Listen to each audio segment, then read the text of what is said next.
You will find that you have so much to learn over the next few weeks. Your life has just changed beyond measure.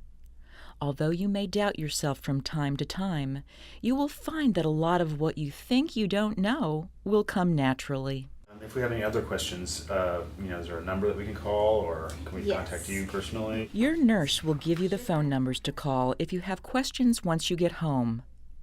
Have these numbers close by and in a safe place for easy access. There is no doubt that you will have questions, so when you think of something, write it down and ask or call your healthcare team. Remember, this is a time of transition and growth.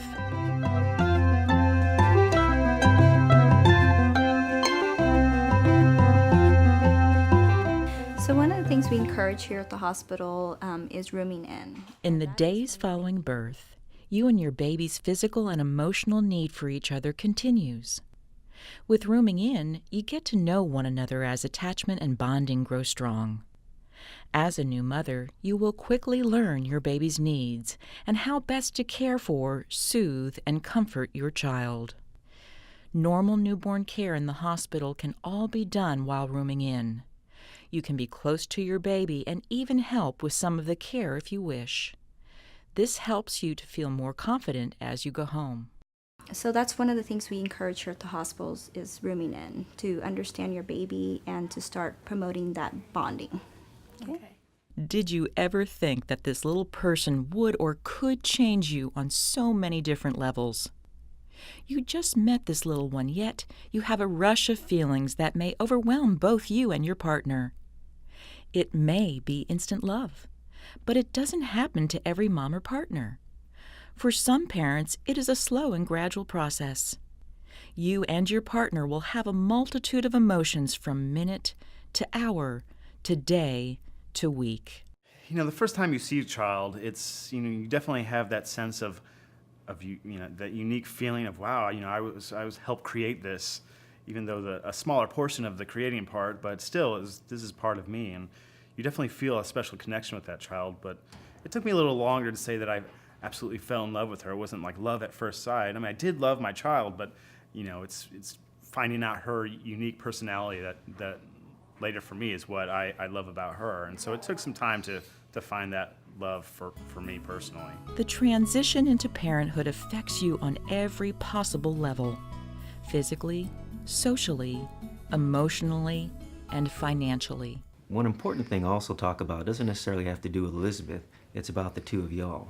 And having a baby, it's very difficult at home. It's hard to get any rest. Baby's up every couple, 2-3 hours, or even sooner than that. And so I usually kind of advise folks to really try and take advantage of help at home, family, relatives, to come over to watch Elizabeth for a little while, maybe even do a feeding, so the two of y'all can get some rest and even some time together. Long term, that'll certainly help Elizabeth out. Okay, that sounds great.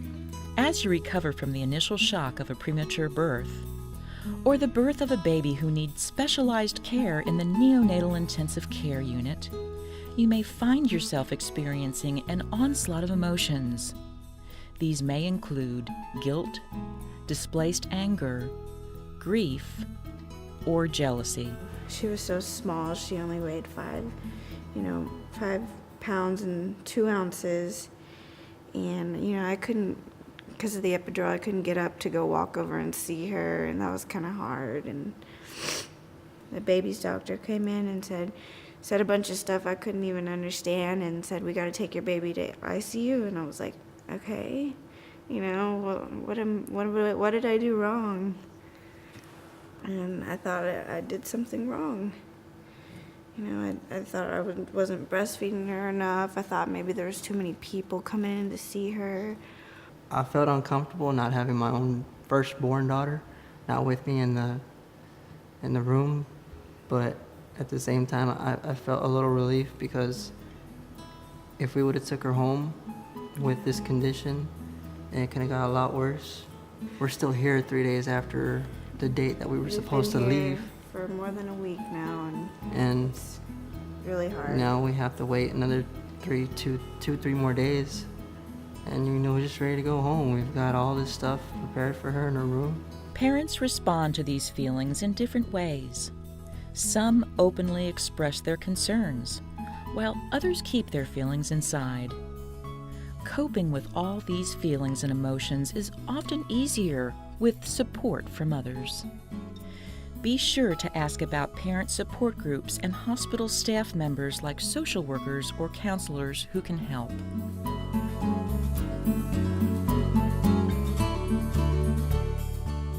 Taking care of a new baby is a big adventure. There are certain things that we didn't expect to happen.